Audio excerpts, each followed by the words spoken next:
Hey, hi guys, good evening everyone.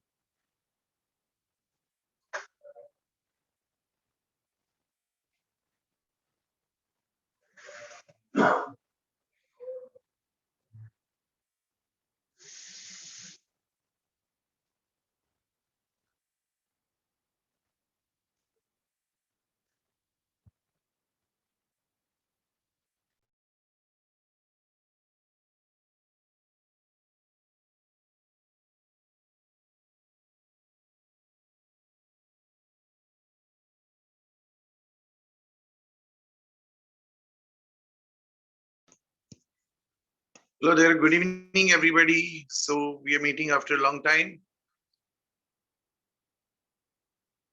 So we have to continue with our chapter, right? The chapter, I think, transportation in plants. So last time we had completed till certain part, right? We have to do the theory for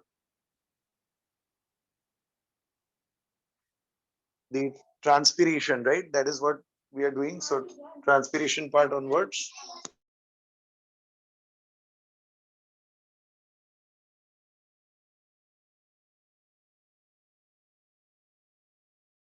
So let us carry the chapter further.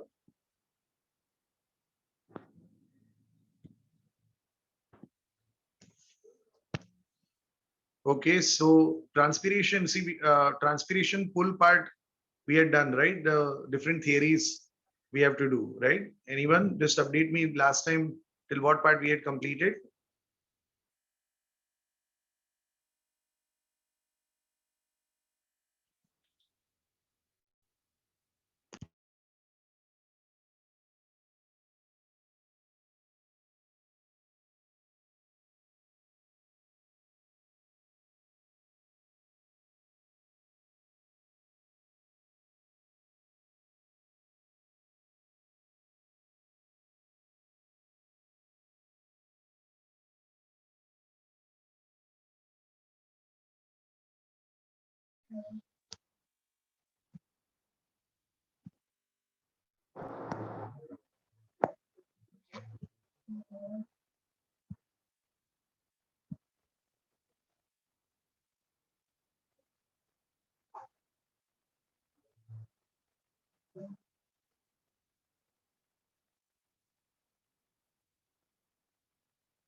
So I remember doing this part with you all. That is for the types of solutions, right? The isotonic solution, the hypertonic solution, the hypertonic solution.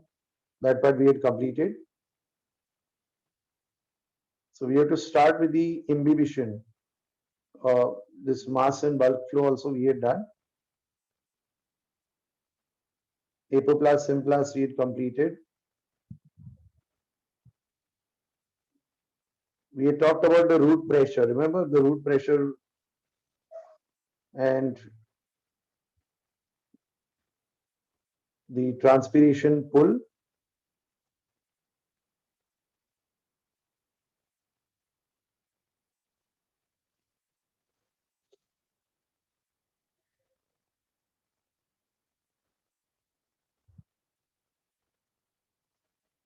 So I guess, guys, just confirm to me, have we completed with the root pressure as well as the transpiration pull?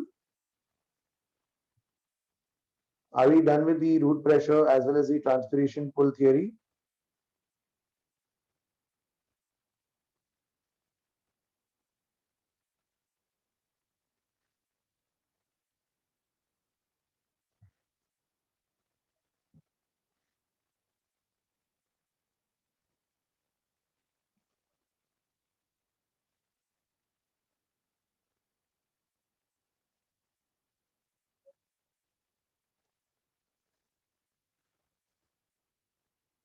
Yeah, so we to do from the root pressure, right? So what do you mean by this word, like, root pressure? So root pressure is the upward movement. Like, how does the water reach the top of the plants. So for reaching the top of the plants, there are different theories. There are different theories involved. So the main theory out of that is the root pressure. So root pressure is the main factor that drives, the water to the heights, So root pressure is applicable only for which plants? Root pressure is only applicable for the small size plants, right? So the root pressure is applicable for the plants of the smaller sizes.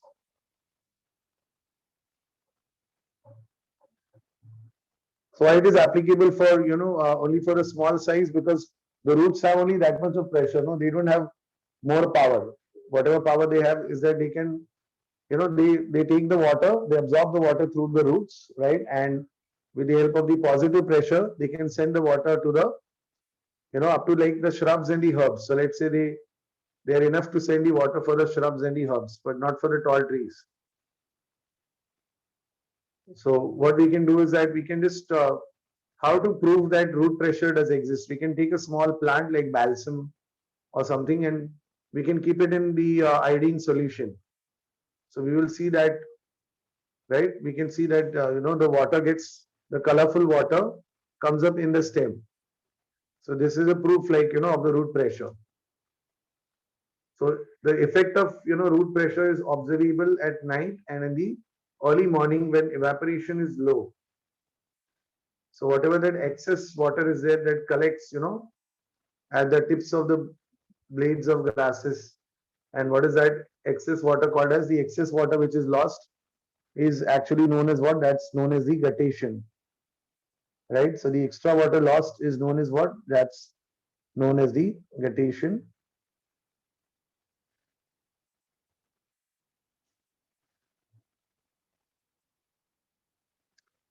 So guttation is a very important thing. So guttation can be described like excretion. Guttation could be described like the excretion. So that's very important. And what are the special openings? Can anyone tell me the name for that openings? The openings through which the guttation occurs. What are these openings called as? They are known as the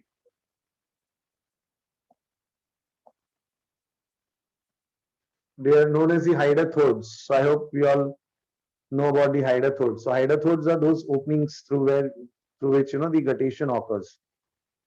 So the guttation occurs through the at the margins or the tips of the margins of leaves. There are openings known as the hydrathodes through which the excess water is released in the form of like dew, on grasses and some plants on the leaves.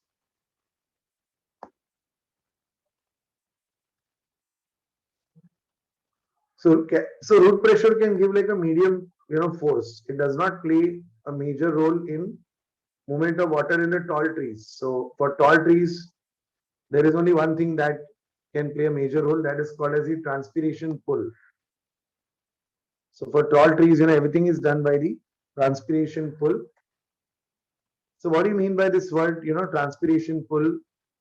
So it's basically what, transpiration, we call transpiration as, we call it as what? We call it as a necessary evil or an unavoidable evil, right? So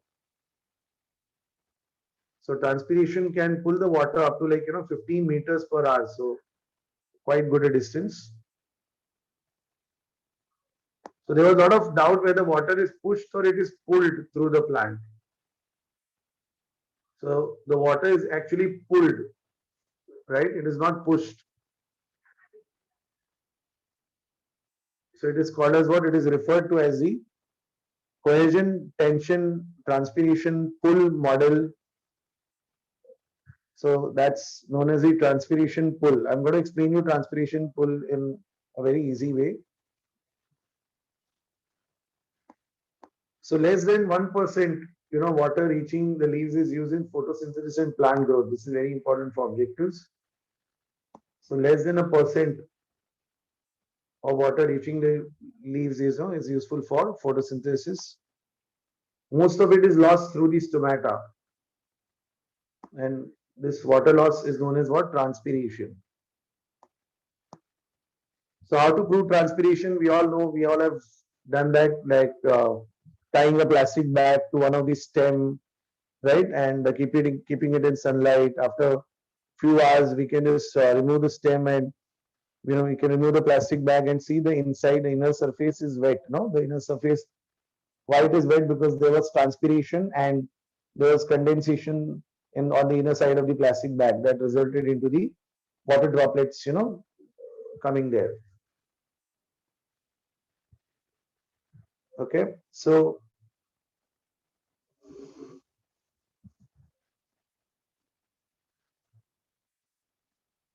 the transpiration is a major factor. It is rather the only way by which the tall trees can gain water. So stomatas, we all know, they are open in the daytime and they close, during the night. So the immediate cause of the opening and closing of stomata, we all know, is the turgidity of the guard cells, right? So it's that it depends upon the turgidity of the guard cells. So they decide, like, the opening and the closing. So there are two guard cells, and between them there is a gap called as what? The gap is called as a stoma. So like if we study this diagram, so these are the two guard cells, which are bean shaped, obviously, and this is called as a stoma or a stomatal aperture. And these surrounding cells are known as the subsidiary cells. So they close at night and they open in the day, right? Their inner walls are thick, the outer walls are thin. You all are aware of these details.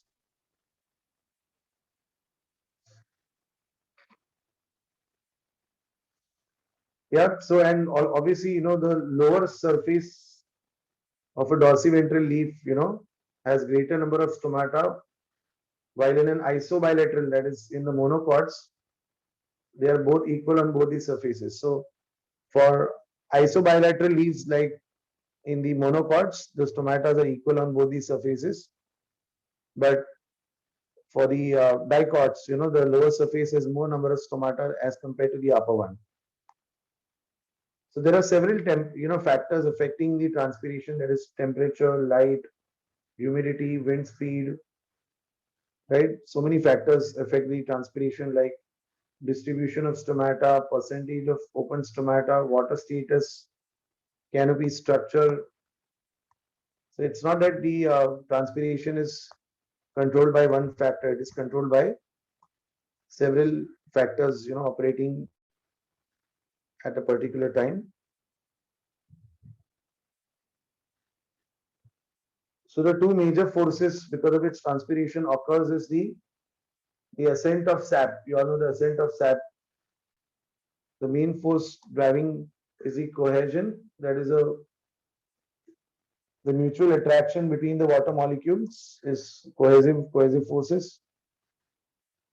And then we have the adhesion. Adhesion is attraction of water molecules to their surfaces, mainly the tracheids, tracheiry elements of the xylem.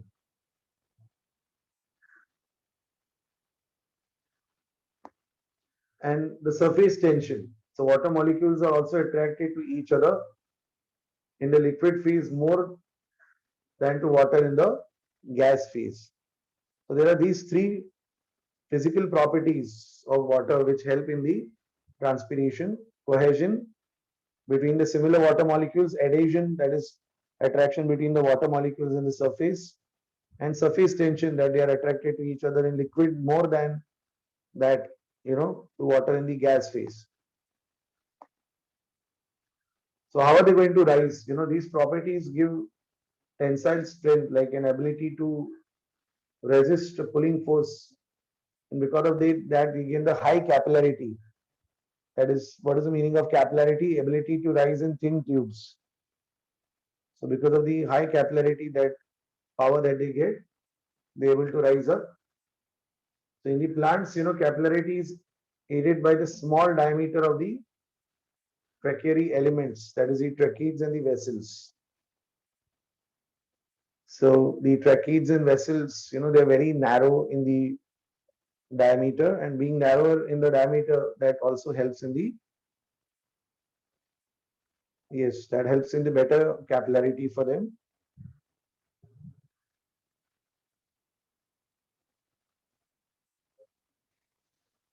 All right. So obviously, photosynthesis requires water, right? So water has to reach the top. So the transpiration pull, creates. So what happens, transpiration is basically a good thing or a bad thing. It is sometimes referred to as an evil thing. It is sometimes referred to as something which is quite evil, but at the same time, it is a necessary evil.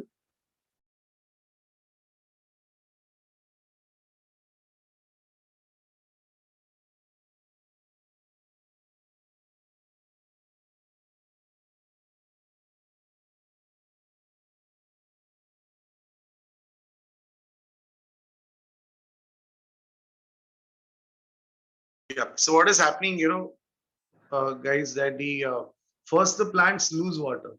So no pains, no gains. So it is that same concept. So first, due to the sun's heat, the sun's heat during a hot sunny day, it what happens is that there is the evaporation, and that is a transpiration, right? It is a loss of water in the form of water vapor from the aerial parts of the plants. So obviously there is transpiration first. So the leaves lose water, right? So no pains, no gains. First, initially, what is going to happen? The leaves are going to lose the water. And when they lose water, that is going to generate a suction force. There is a pressure gradient which is going to develop. And it is due to that, pressure gradient that. So here what happens, see, root pressure can take the water inside the roots. But for tall trees like coconut, it is not enough to supply to the leaves. So here the transpiration acts as a boon. It's like a blessing in disguise.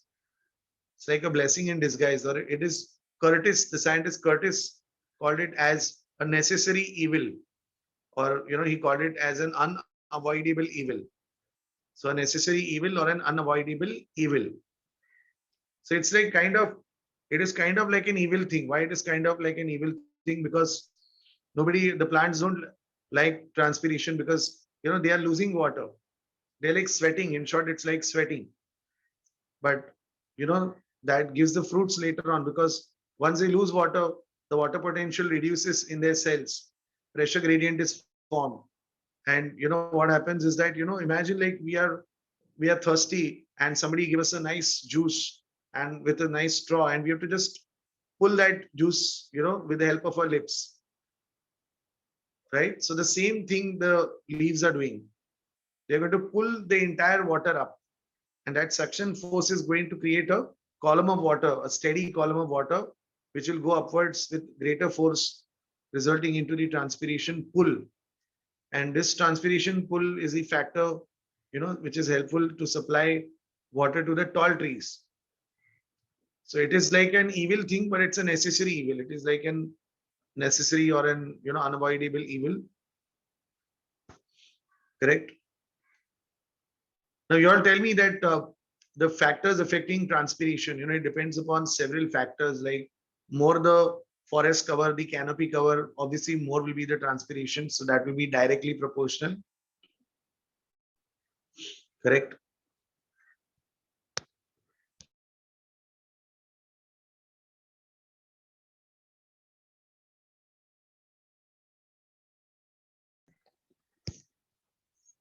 So any other factor which controls the transpiration, like the wind speed. If the wind speed is more, the transpiration will also be more. It will be directly proportional. So more the wind speed, more will be the transpiration. So it is directly proportional to the wind speed. It is inversely proportional to the humidity. Now you saw there was rainy day, rainy season, like 2 days was like rainy season only. So transpiration was very less in these last 2 days because the air was quite humid. It was already laden with moisture. So transpiration was less comparatively. So whenever, so it is directly proportional to the wind speed. It is directly proportional to intensity of light. It is directly proportional to sunlight. but it is inversely proportional to the, correct, it is inversely proportional to the moisture, right, to the humidity. So that these are the factors, like, in which transpiration is goes the reverse way. So on a hot sunny day, dry weather, the transpiration is the most. It is the most at that time, and transpiration is not less. Like, one a single like a plant can show around 10,000, 11,000 liters of transpiration per day. Or 1 acre maize, there's a field of 1 acre area of maize. It can show transpiration up to 15,000 liters from 1 acre of cropland of maize. 15,000 liters, imagine, in a single day from 1 acre area of maize crops. So the more the water is going, the more is coming also. No? So transpiration has got a lot of uses. Obviously, it supplies the water to the tall plants, but it has a cooling effect. It cools the weather, it makes the weather cool, and it also kind of helps the water cycle, the rainfall. So transpiration helps the water cycle, helps to give cooling effect, helps to supply water. So it's like a win-win situation for all. For the plants also, for the uh, environment also, and for the others also depend on plants. So that's why it's like a necessary evil, or it is like an unavoidable evil. So from which areas, which parts transpiration occurs the most? Obviously, it occurs most from the stomatas. So it is called as what? The stomatal transpiration. So maximum transpiration is a stomatal one. Then the other form of transpiration is the cuticular transpiration, which occurs through the cuticles, that waxy layer, the surface which the leaves have, and some other parts. So that is called as the cuticular. And then we have what we know as the lenticular transpiration from the lenticles. You all know lenticles are the openings on the old bark of the tree, the old cork of the tree. So they are known as what? They are known as the lenticles. So these are like the three types, no? Cuticular, lenticular, and stomatal. Lenticles, by the way, they are always open. Lenticles cannot close.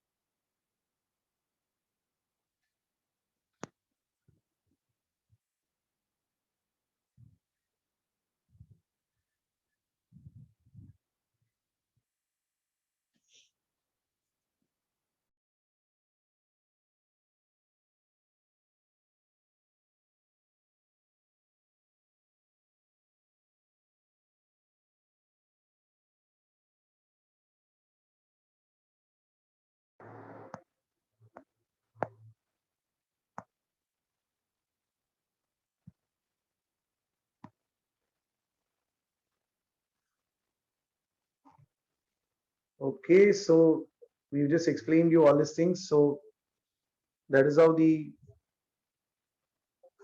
process occurs.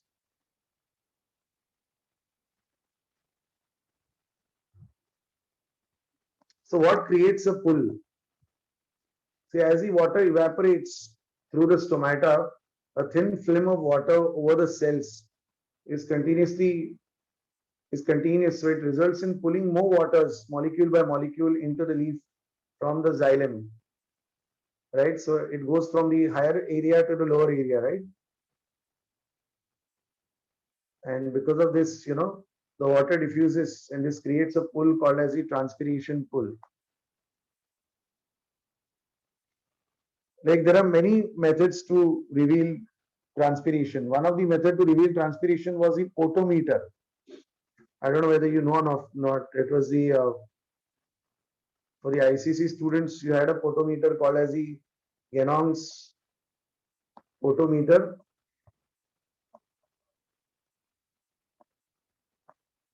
But potometer had certain issues, right? Potometer had certain issues because potometer was calculating the amount of water the plants was intaking. So it was like an indirect way. If you remember, it was like an indirect way to find out. It was an indirect way to find out how much transpiration occurred because it was like, it was through the measurement of the air bubble. If you all remember, measurement of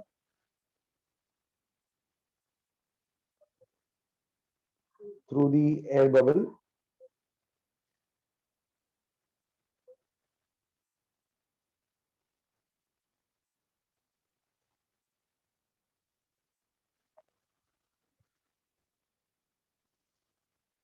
And there was issues like, to introduce the air bubble was very tough. That was one thing, right? Introduction of air bubble is not easy, and it was not actually measuring transpiration, but it was indirectly measuring the, like, they were assuming that the more the water is lost, the more the plant the water will drain. So the difference in the air bubble, position was indicating how much transpiration occurred. So it was not a, and environmental factors also used to affect the position of the air bubble.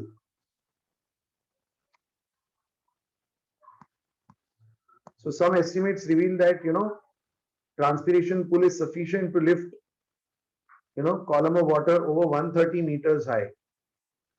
So it can lift the water above 130 meters. So it is quite a lot.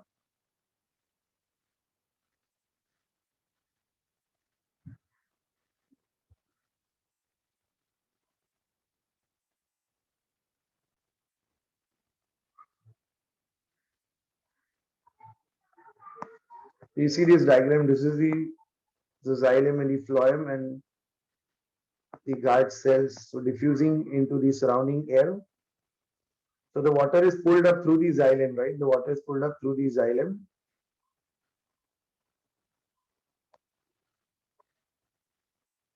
So evaporation from the leaf, the more the evaporation is from the leaf, it sets up a pressure gradient, right, between the outside air and the air spaces of the leaf, so that, more and more water can be pulled up from the xylem into the leaf veins.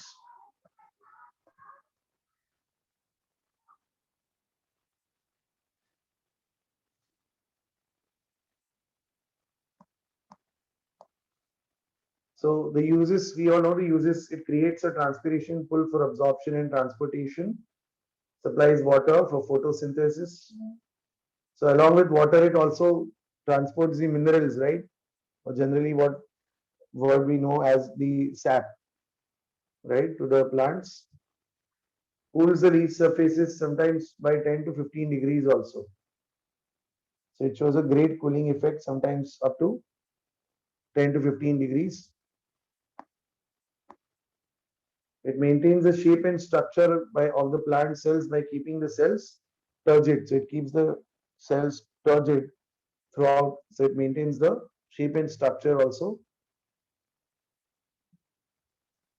So always any plant which is doing good amount of photosynthesis always will require the, water. So photosynthesis is limited by availability of water. So certain plants, they have adapted themselves, right? That is the C4 plant. So what they do is that they have the strategy of maximizing the availability of CO2 while minimizing water loss. So C4 plants are twice as efficient as C3 for carbon dioxide making, for photosynthesis. They are better photosynthesizers. And a C4 plant loses only half the water than a C3 plant for the same carbon dioxide fixed.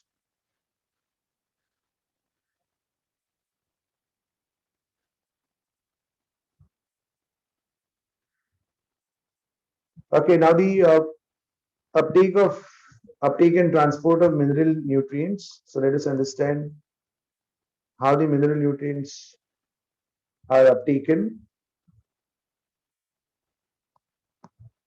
So unlike, water, all minerals cannot be passively absorbed by the roots, right? All we cannot absorb passively. Some need to be absorbed actively. I hope you know by now that active means against the concentration gradient where ATP is required, and passive means along the concentration gradient where ATP and energy is not required.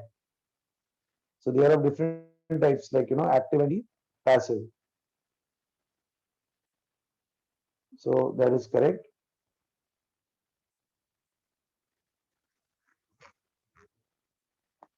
So two major factors for this are like the minerals that are, the minerals are present in the soil. They are present as charged particles or ions, and they cannot move, across the cell membranes. So minerals, they are present, but they are present as what? Charged ions. So they cannot easily pass into the cell membranes. So they don't go automatically. So that is the reason passive is not possible for certain minerals, because they're present as the charged ions. And secondly, the concentration of minerals is usually lower, yeah, is usually lower in the soil than the concentration of minerals in the roots. So sometimes roots have got more minerals and the soil is deeply has less minerals. So then there is no pressure gradient. There is no natural pressure gradient developed here. So that's the problem. Then how it is going to be transported.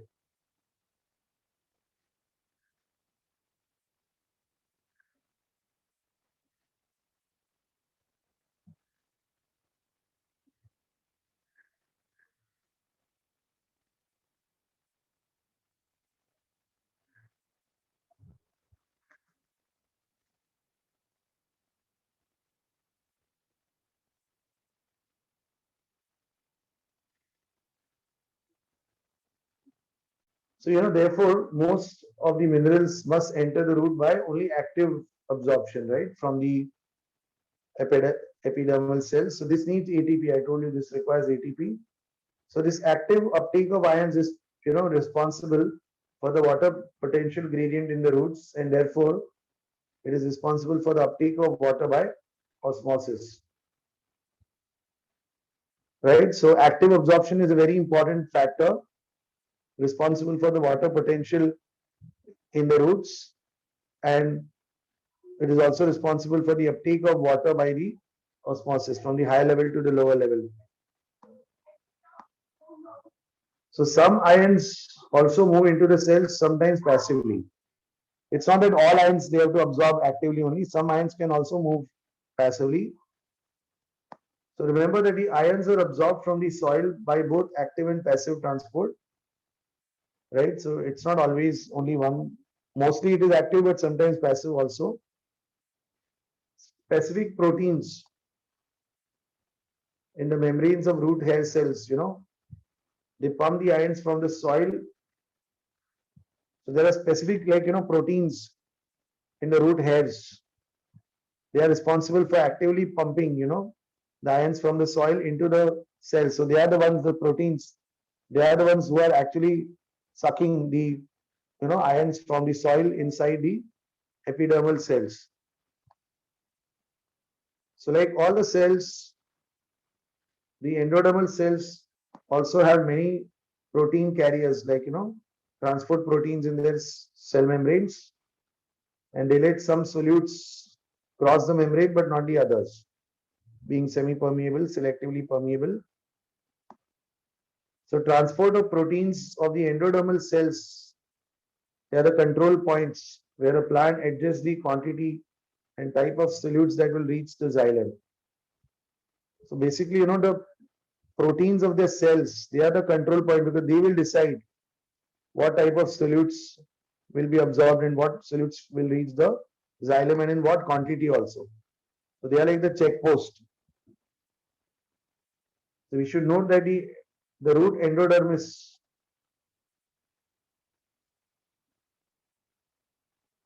the endodermis of the root, has the ability to only actively transport ions in one direction. So it cannot transport ions in both the directions, only in one direction. What is the reason? Because of the layer of suberin, the waterproof material of suberin that it has. So the root endodermis has the ability for only one-way transport, unidirectional transport of the water and the other substances like ions.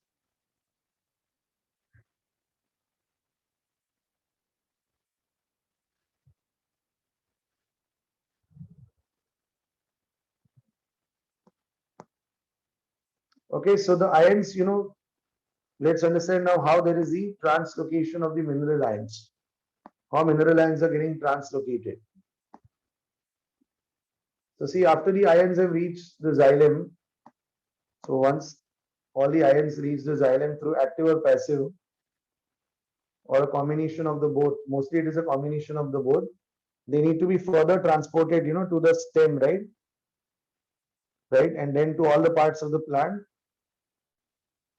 and that is happening through the transpiration stream. So now the transpiration comes into picture because it is that force, right, which guides all the mineral ions to the top of the plants. So the chief sinks for mineral elements are the growing regions of the plants. What is the meaning of the word sink? Sink means where it is less. Sink areas are those areas where the mineral ions are less. So the chief sinks for the mineral elements are the growing regions of the plant. So there we need mineral ions more. In which areas? Such as the apical and lateral meristems, the young leaves, the developing flowers, fruits, seeds, storage organs. So they are the sink areas, not the stock areas. Supply and sink. So they are the sink areas where the minerals are needed most. That is the apical and the lateral meristems, the young leaves, developing flowers, fruits and seeds, and the storage organs. And when the mineral ions are, supplied, how are they unloaded? So they are unloaded at the fine endings through diffusion. So they are unloaded to the parts through fine the vein endings, the veins in the leaves through diffusion, and then they are actively taken up by the cells. So the cells take it from the lower to the higher concentration. The mineral ions, as we all know, they are frequently remobilized, particularly from the old xylem. So they are remobilized from the old xylem or the senescing parts. What is the senescing parts? From the parts which are getting old. Senescence is aging. So from those parts, the mineral ions are remobilized. So older dying leaves export much of their mineral content to the young leaves. So that's why they are remobilized from the older leaves to the younger leaves.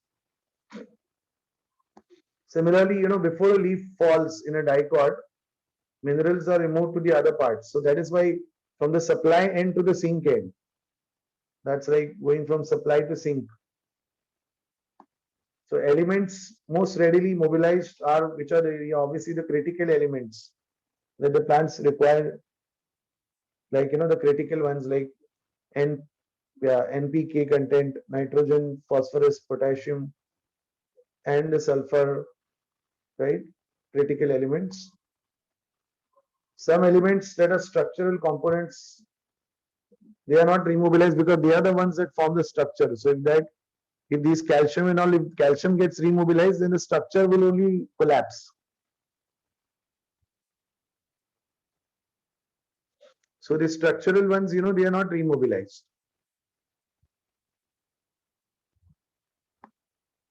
So an analysis of the xylem exudates show that though some of the nitrogen, is traveling as the inorganic ions.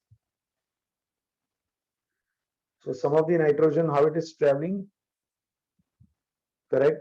Some of the nitrogen mostly travels as the ions, right? Nitrates and nitrites. Most of it is carried in the organic forms, like, amino acids also, because proteins contain nitrogen, some fats also contain nitrogen.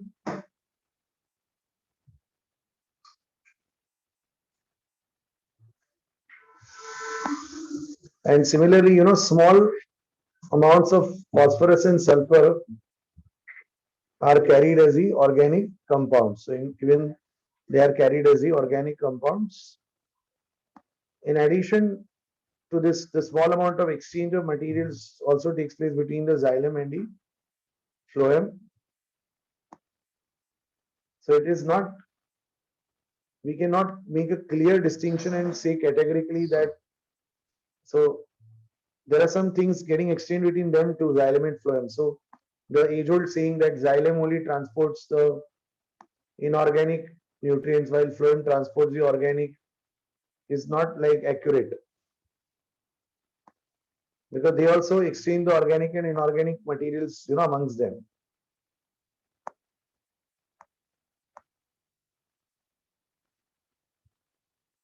So that was for the, yeah, see the source to sink, the same things I was saying, it is coming up.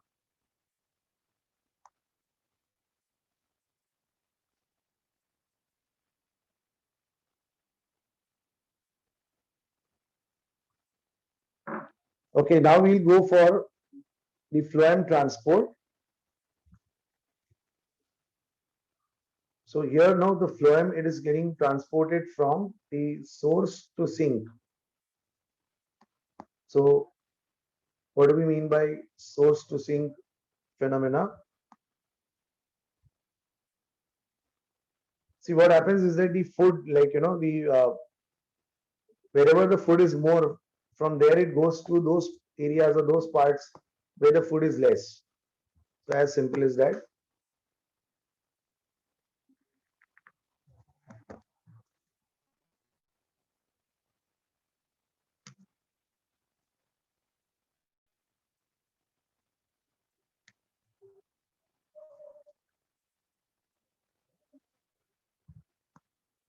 Right? So food is basic source, right? It's a primary source, and it is transported obviously by the phloem from a source to sink area. Usually the source is understood to be that part of the plant which synthesizes the food, like the leaves, and sink is that part that needs it the most. So like the same thing I told you. Source is a leaf and the sink are the parts, other parts which are non-green. Correct.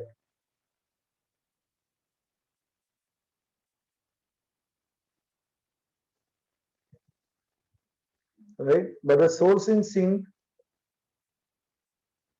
may be reversed depending on the season or the plant's needs. So source in sink can also be reversed depending upon the plant's needs and the season also. So sugar which is stored in the roots may be mobilized to become a source of food in the early spring when the buds of trees act as sink. Why? See, the buds are the, in future the buds are going to be the source part, but before they bloom, the buds are the sink end. So phloem supplies energy to where it is needed the most. Actually, in reality, roots should be the sink, right? Leaves, that's so easy. Leaves are the source and roots are the sink. But here, the roots become the source. Like, because there are certain roots that store food materials. So here the roots are the source. So the roots are the source and the buds are the sink.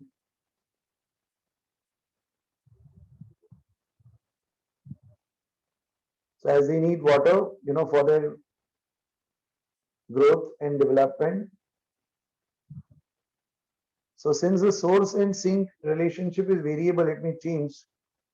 So that's the reason the direction of movement in the phloem can be either upwards also or downwards, and that is why in school we used to say that, remember that it is bidirectional. We used to always say that xylem is unidirectional, but phloem is bidirectional.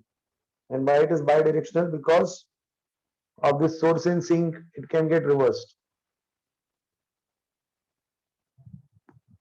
And as I said, this is in exact contrast with the xylem, where movement is always unidirectional, that is upwards from the roots to the leaves and the other parts. So unlike the one-way flow of transport of water as it is in transpiration, the food in the phloem sap can be transported in any required direction so long as there is a source of sugar. So there should be a source and there should be a sink. The source should be an area where there is, like, sugar stored, a lot of photosynthetic activity. And the sink should be an area where it should be, that area needs the sugar, where the sugar should be either used up or it would be removed.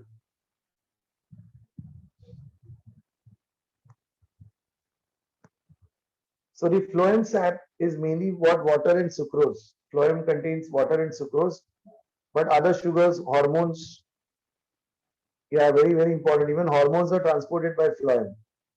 Auxins, gibberellins, cytokinins, ethylene, abscisic acid, and some amino acids are also transported by and translocated through the phloem.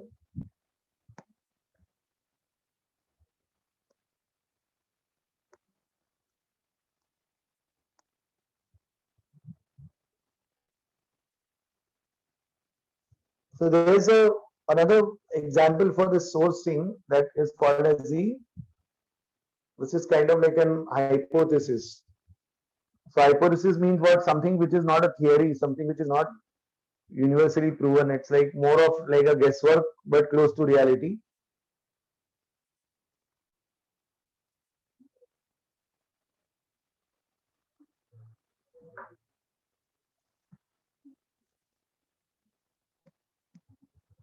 So there's this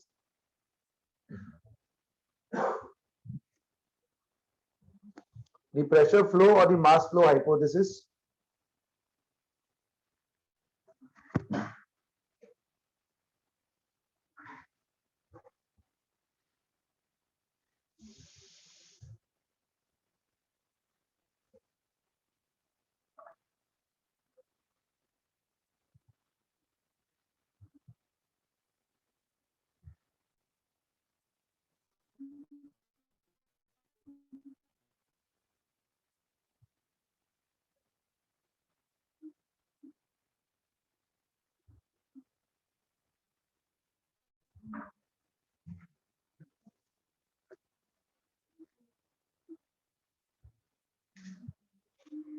Right?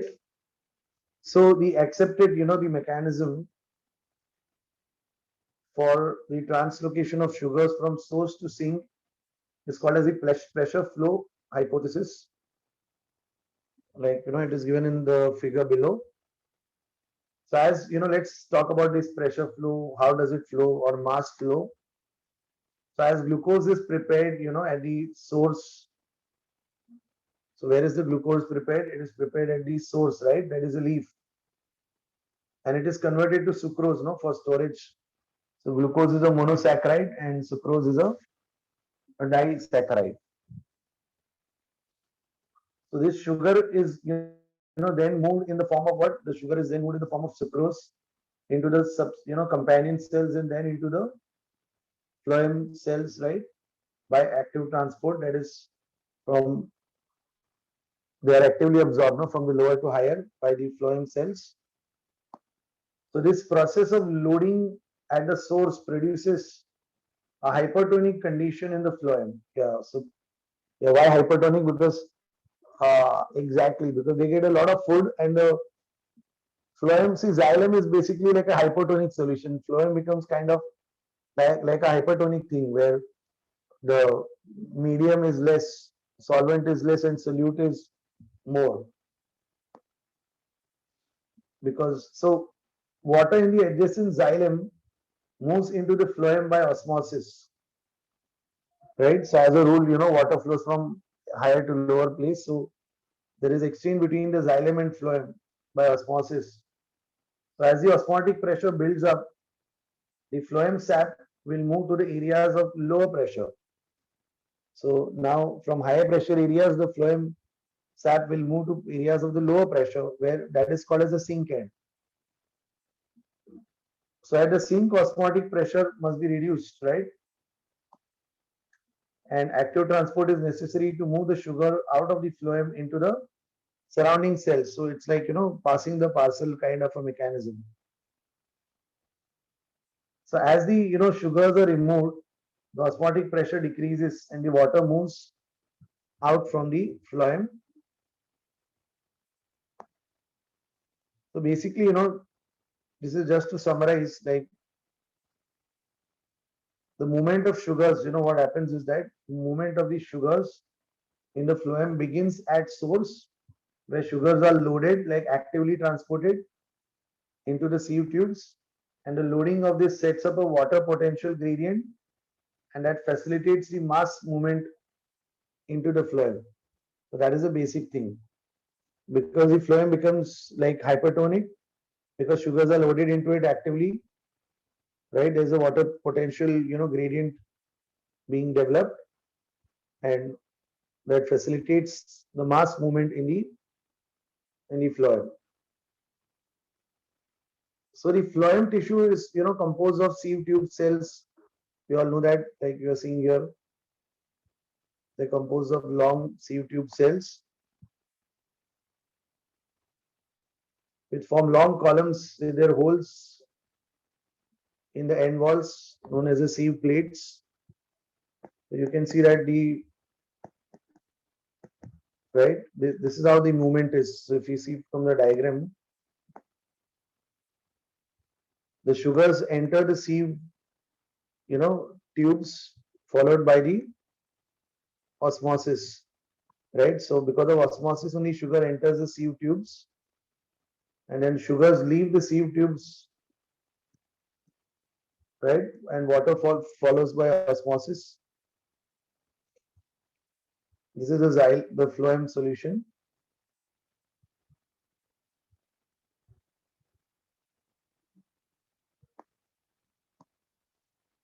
Yeah, so phloem is this, guys. Phloem tissue is composed of what?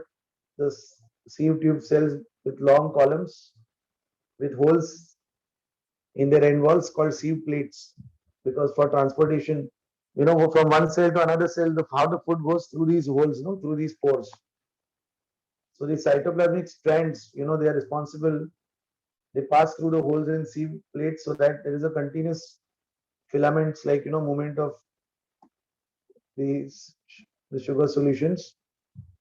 So as the hydrostatic pressure in sieve tubes increases, the pressure flow begins and sap moves through the phloem. Meanwhile, at the sink end, what happens is that the incoming sugars, they are actively transported out of the phloem and they are removed.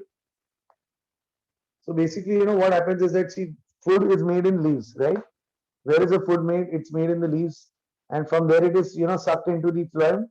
And when the phloem reaches the sink areas, obviously they're going to be supplied by simple diffusion from higher to lower concentrations. So that's how the phloem, moves the materials by bulk way or mass transport.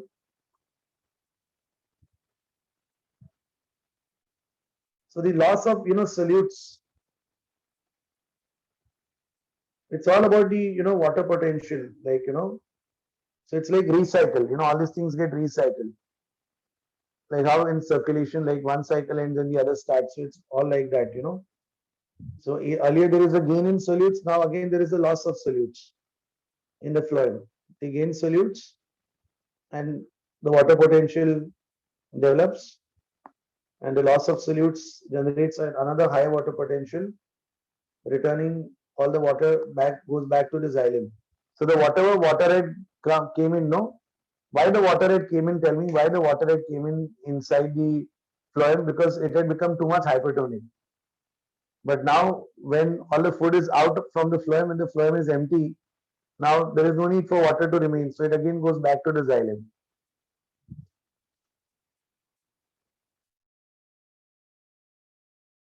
So there was this doubt that who actually transported the food. Was it the xylem or the phloem? So simple experiment was called girdling. So on the tree trunk, a ring of bark of the phloem was removed. So that was called as a girdling. So I'll explain you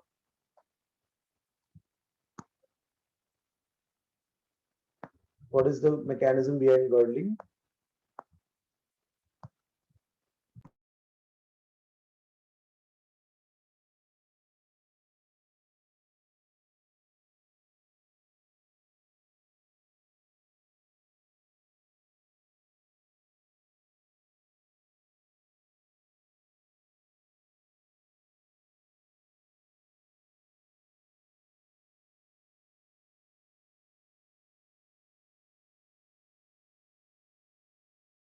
correct?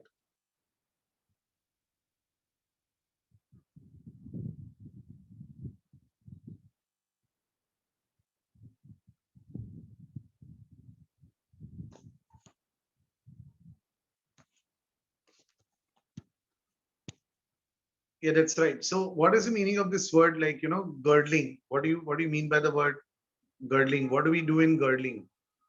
So in girdling, what do we do?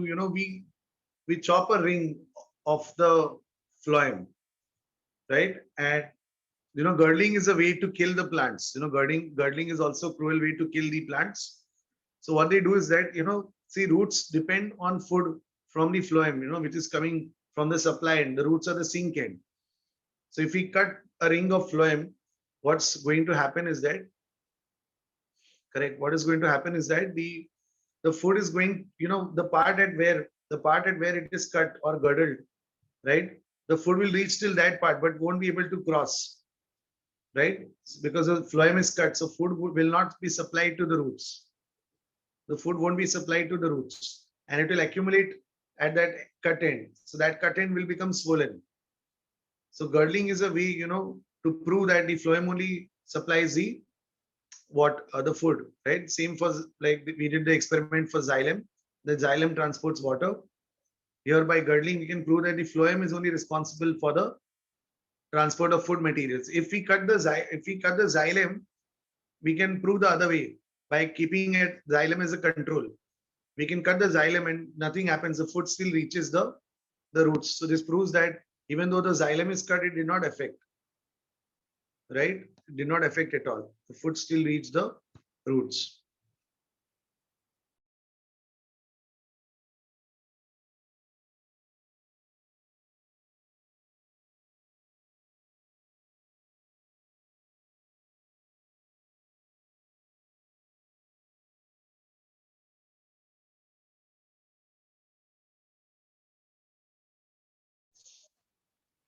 Yeah, that's correct.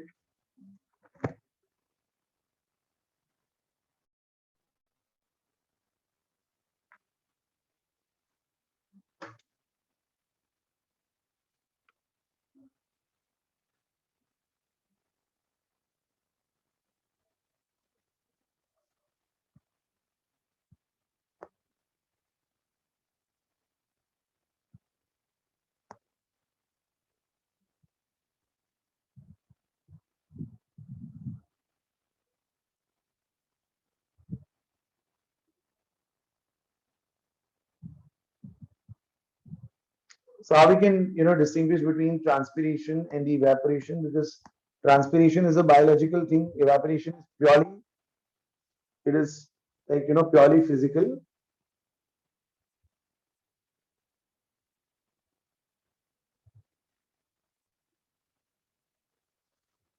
Then living cells are involved. Here non-living things also can show evaporation.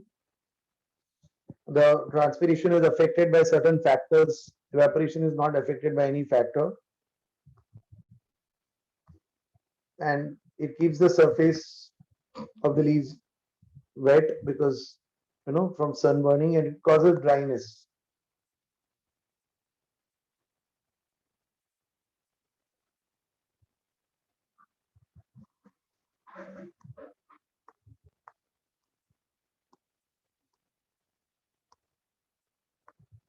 So then what we have to see is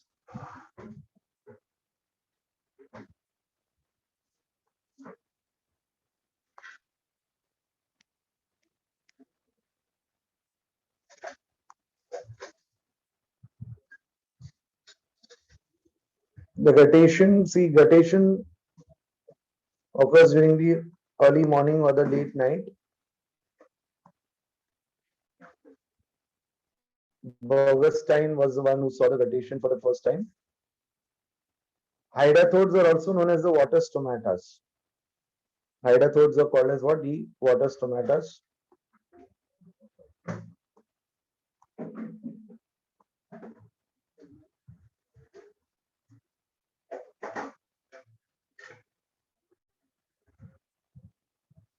So the translocation of the downward type is most common, that is from leaves to the roots.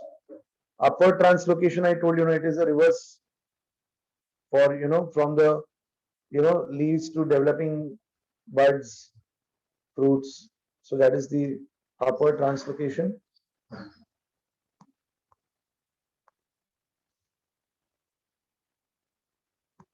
So I told you about girdling. It was first performed by Hartig. Remember the scientist Hartig was there in your Hartig nets in the ectomycorrhiza. Remember the one that forms the mycelium around the root and the Hartig nets in the intercellular cortical cell spaces. So on removing the ring of the bark, that is phloem plus cambium, so I told you, there is accumulation of food above that cut end, which suggests that in the absence of phloem, the downward translocation of food is stopped.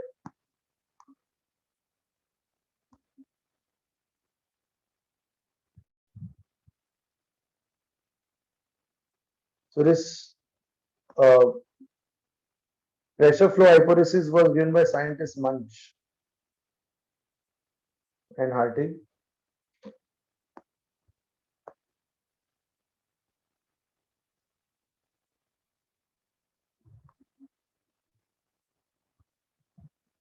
So translocation is also affected by certain factors like, the 20 to 30 degrees is the optimum temperature.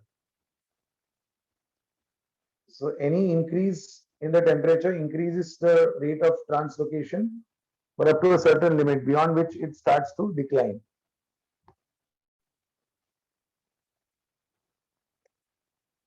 Light also the same thing. Initially, the translocation will increase if light is increased, but up to a certain limit. After that, it will reduce. Which hormone is a pronounced effect on the translocation? That is the cytokinins. Cytokinins have a pronounced effect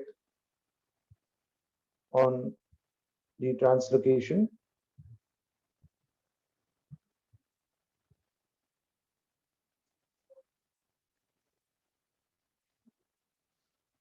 Oxygen is obviously necessary, right? So it also helps in translocation. Minerals. Boron is highly essential for translocation of sugars. Phosphorus also. Water, though, obviously.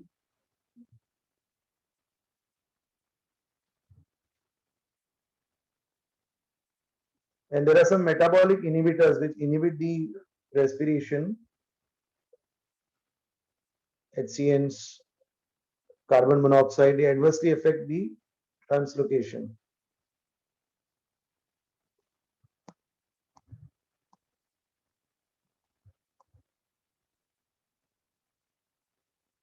Let's see some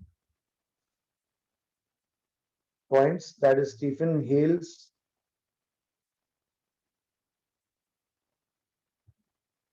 He is known as what? The father of plant physiology. He coined the term root pressure. Stephen Hales.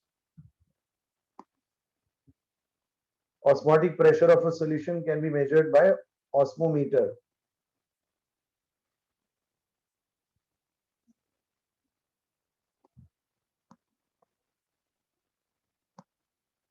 Cryoscopic osmometer measures the osmotic potential of solution by measuring its freezing point. So cryoscopic is for freezing.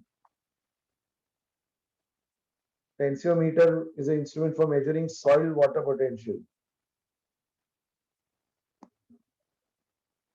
Humus and clay are colloidal complexes of soil. Humus is what? Amorphous, dark colored, organic matter which is rich in nutrients. Partly decomposed, and it is partly decomposed, dark colored, amber colored, amorphous matter. Cohesive force is called as a tensile strength of water. Manometer is for pressure, measuring pressure of tension as we do in a sphygmomanometer.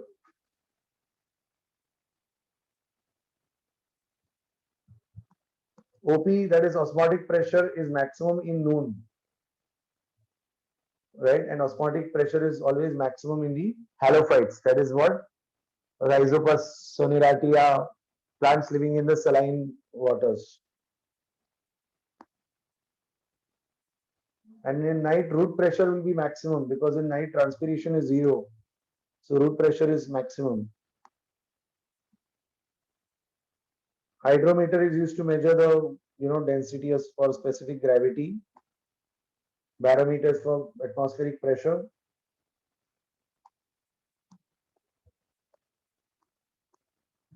I told you about potometers. There are many potometers. Garrio's potometer, Ganong's. It works on the principle that amount of water absorbed equals to the amount of water transpired, which is technically not right. Because the plant may take in water for its own uses also, apart from transpiration, right? So would it be right to say that we drink only that much water that how much we sweated in the day? So suppose we had like half a liter of sweat. So would we drink only half liter of water? No way. We need water for other things also. So that's why it was not an accurate measurement. Transpiration of hills is higher due to lower atmospheric pressure.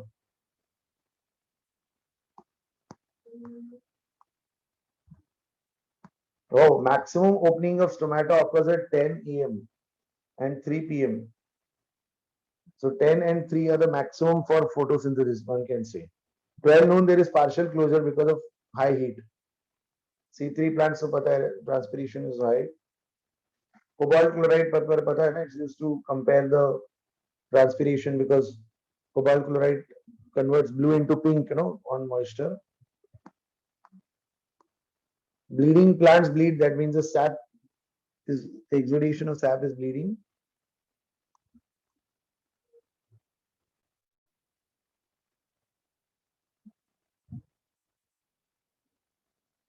In aquatic plants and submerged plants like Vallisneria, stomatas are absent. Aquatic and submerged plants.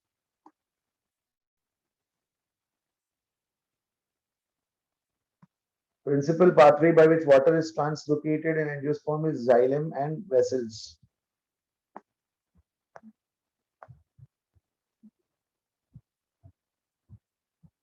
So yeah, guys, few MCQs we have done.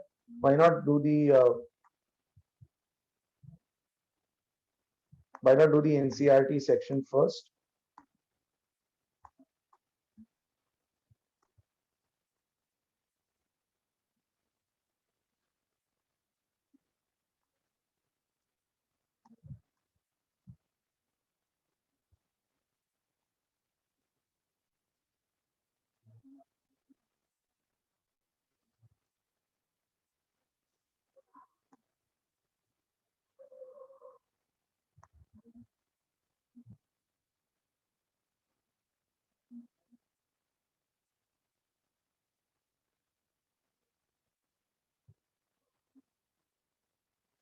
Yeah, guys. So NCRT MCQ number 1. I expect you to solve and send the answer in the chat.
Yeah, guys, answers.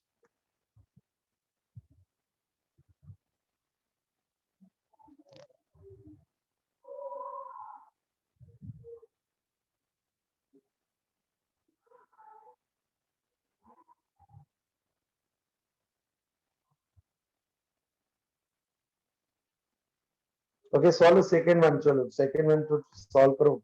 Which of the following will not directly affect transpiration? You can solve this easily.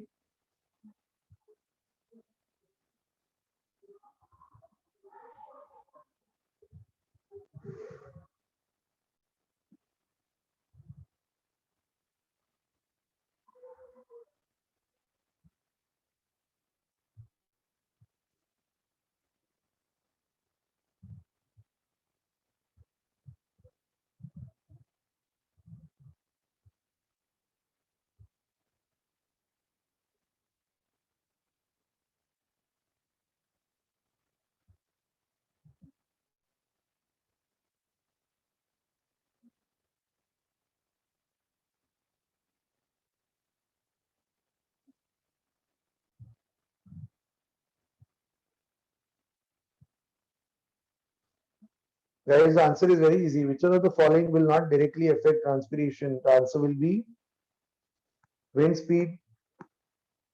All the other factors will affect.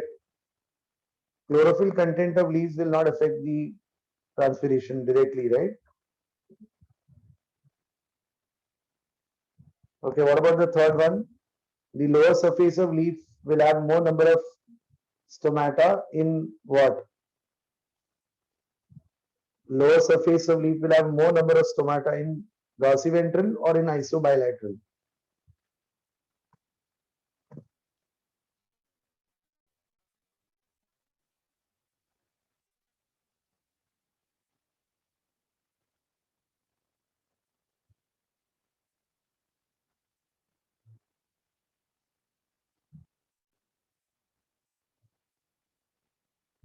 Yeah, very good. Ansh, you're right. In the dorsiventral, right, which is there in the dicots. In the monocots, to isobilaterally equal hai. In the dorsiventral, the lower will have more stomata than the upper one. Very good. Solve the fourth one now. The process of guttation takes place.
Yeah, very good, Ansh.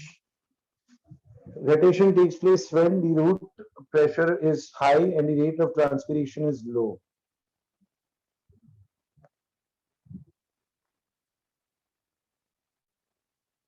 What will be the example of imbibition? MCQ number 5.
Guys, it's very easy. Swelling of a seed when put in soil, right? The answer is C. What about MCQ number 6? Water potential of pure water at standard temperature in 2017. Pure water, the water potential at standard temperature is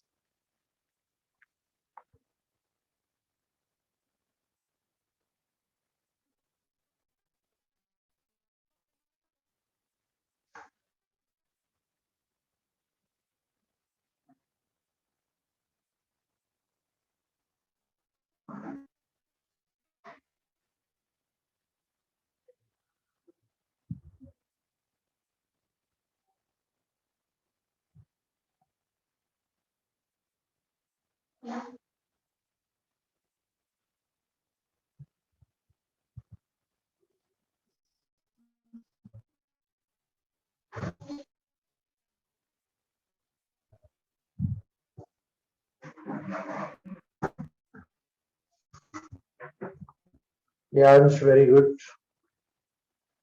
You answered 10, right?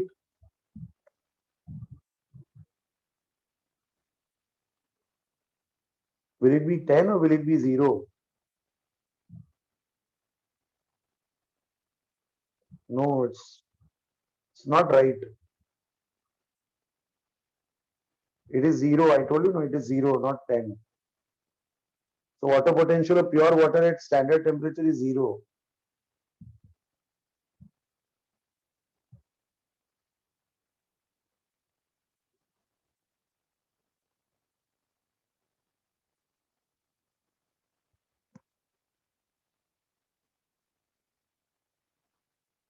Okay, try for MCQ number 7.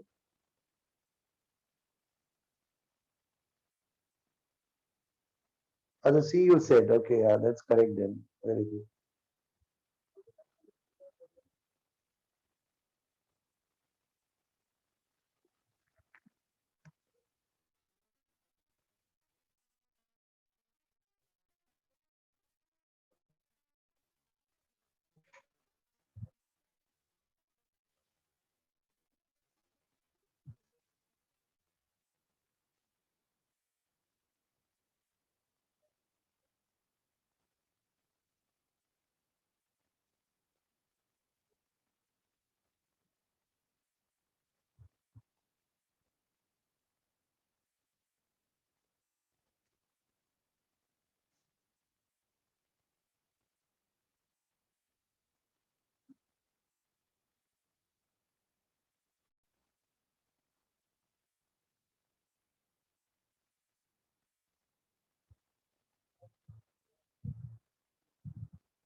See, these will be for what? For transpiration, right? C, A2, A would be 3, right?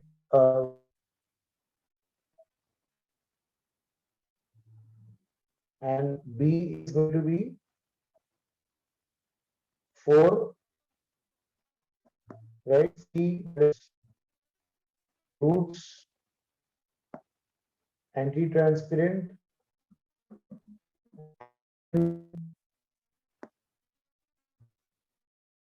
But the option not there for either options are not given. So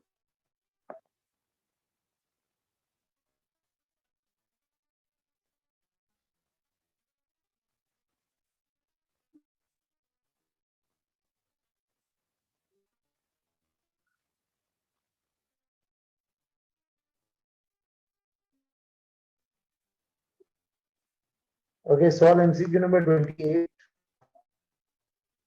28 will come on your screen straight.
Guys, this is very easy. This is a subsidiary cells, right? What is the answer? Subsidiary cells.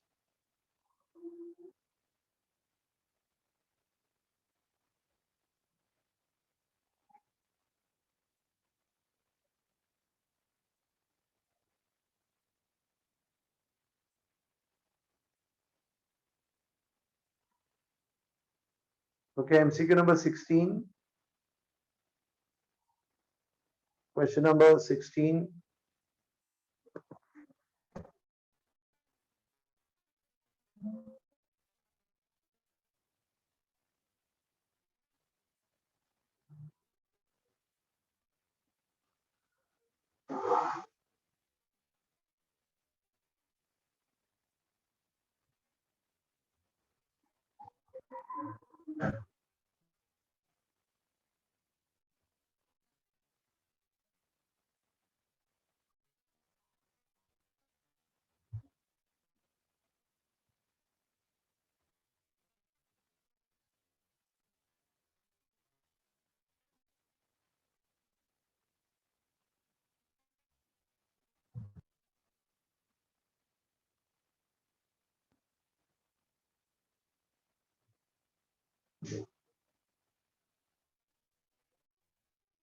Yeah, very good. Season, food does not apple and roots are starved.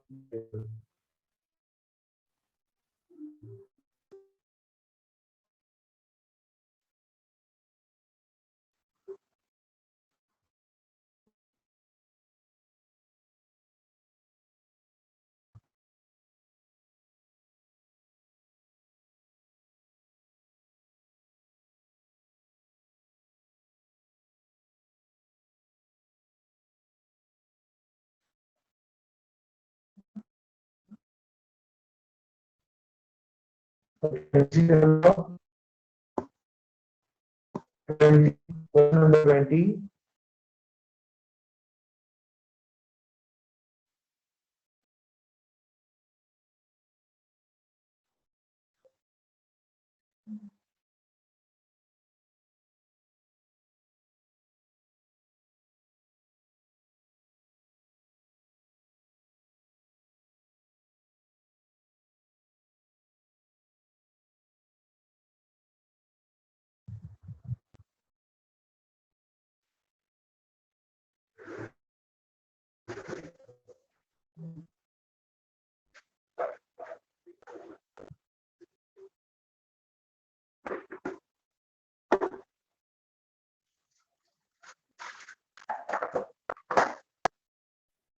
Very good, Ansh. The rule dies first. So similarly, solve 20 also.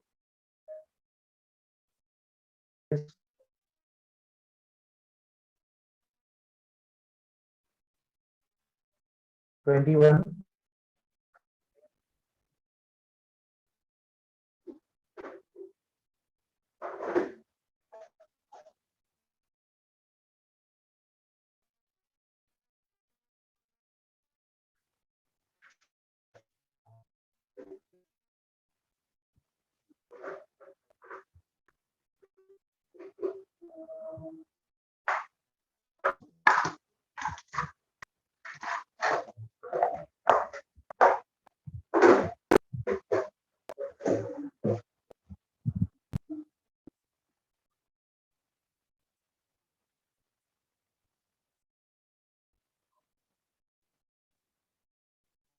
Yeah, Komal, very good.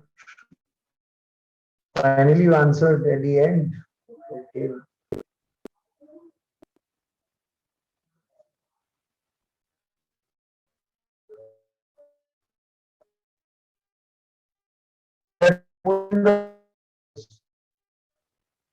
They are transported in the form of sucrose.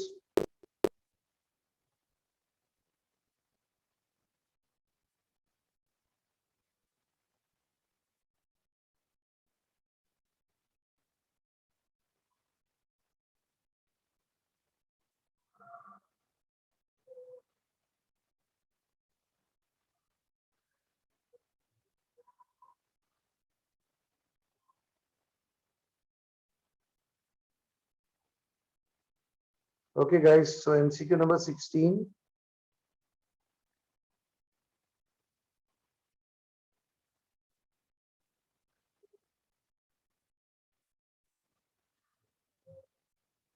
Yeah, yeah, Reams, I know, I understand. No problem. It's okay. Totally understand.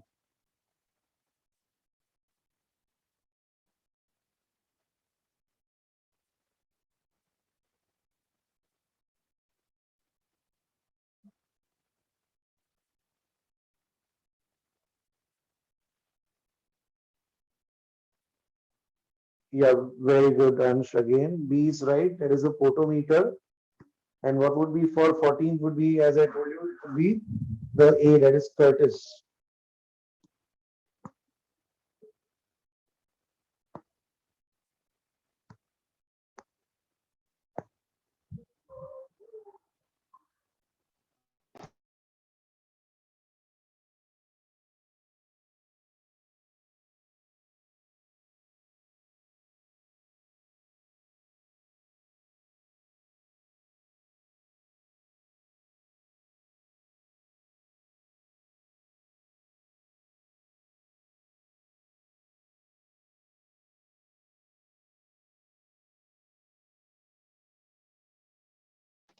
Yes, guys. So any question, anything you want to ask me from this particular chapter? Any question, any doubts? Please read the chapter well. It's 2 or 3 MCQs may come from this chapter, right? Up to 2 or 3 MCQs can be asked from this particular chapter. Yeah, so I hope to see you soon for some of the other chapters, or for offline if possible. Fine. So this chapter is over from my end. So I wish you all the best. Yeah, and so all your chapters are over, I presume. So that's great. Okay then, guys. Thank you so much. You've been very nice. Take care. Bye-bye. See ya.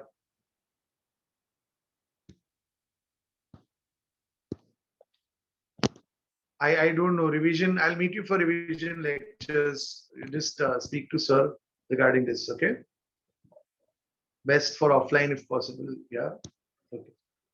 Thank you. Bye-bye. Take care. See you soon.